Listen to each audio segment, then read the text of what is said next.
قربانی کی وصیت کرنا اس کا کیا حکم ہے؟ چنانچہ اگر کسی شخص نے قربانی کے لیے وصیت کی ہے اور مال بھی چھوڑ رکھا ہے جس سے قربانی اس کی ہو سکے، جو وصیت کیا ہے، تو اس وصیت کی روح سے ولی یا وصی پر قربانی کرنا واجب ہو جاتا ہے، اس موسیٰ شخص کی طرف سے جس نے جو ہے اس کو وصیت کیا ہے اس کی طرف سے۔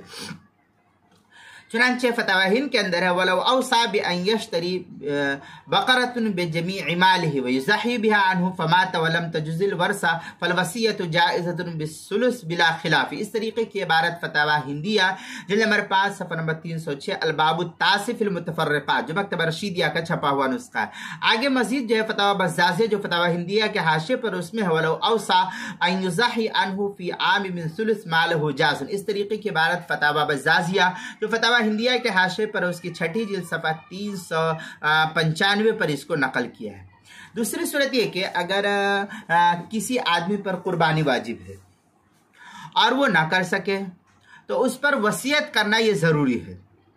اگر وصیت کر کے انتقال کر گیا ہے تو اس کی طرف سے اس کے مال میں سے قربانی کرنا وارثوں پر ضروری ہو جائے گا۔ اب اگر وصیت نہیں کی ہے مرنے والے نے تو اس کی طرف سے قربانی کرنا واجب نہیں ہوگا، اور اگر کوئی شخص اس کی طرف سے قربانی کرے گا تو وہ نفلی قربانی ہوگی، اس سے میت کی واجب قربانی اس کے ذمے سے ساقط نہیں ہوگی۔ البتہ میت کو نفل قربانی کا ثواب اللہ کی طرف سے ضرور ادا کیا جائے گا۔ چنانچہ فتاوی شام کے اندر اس طریقے سے من ضحى عن المیت یصنع کما یصنع فی اضحیۃ نفسہ من التصدق والاکل والاجر للمیت۔ اس طریقے کی عبارت جو ہے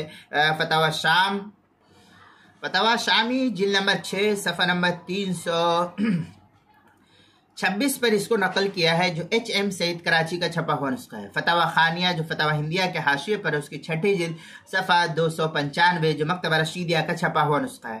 بدائع الصنائع میں ہے ان الموت لا يمنع التقرب عن المیت بدلیل انه يجوز ان يتصدق۔ اس طریقے کی عبارت جو ہے بدائع الصنائع جلد نمبر 5 صفحہ نمبر 72 فصل اما شرائط جواز اقامت الواجب جو ایچ ایم سعید کراچی کا چھپا ہوا نسخہ ہے۔ فتاوی شامی جلد نمبر 6 صفحہ نمبر 326 جو ایچ ایم سعید کراچی کا چھپا ہوا نسخہ اس کے اندر۔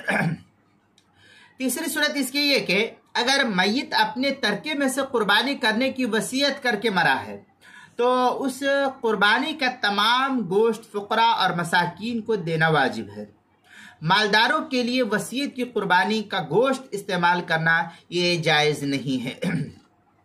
چنانچہ فتاوی شام کے اندر ہے والمختار ان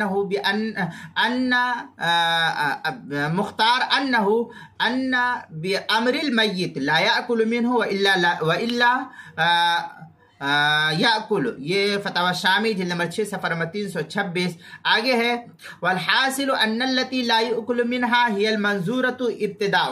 اس طریقے کی عبارت فتاوی شامی جلد نمبر 6 صفحہ نمبر 327 جو ایچ ایم سعید کراچی کا چھپا ہوا نسخہ اس کے اندر۔ فتاوی بزازیہ جو فتاوی ہندیہ کے حاشیے پر اس کی چھٹی صفحہ 290 پر اس کو نقل کیا الباب السابع فی التضحیہ عن الغیر جو مکتبہ رشیدیہ کوئٹہ بلوچستان کا چھپا ہوا نسخہ اس کے اندر۔ قربانی کے مسائل کا انسائکلوپیڈیا اس کے حروف تہجی واو، عنوان ہے وصیت، صفحہ نمبر 174 اور صفحہ نمبر 175 پر اس کو نقل کیا گیا ہے۔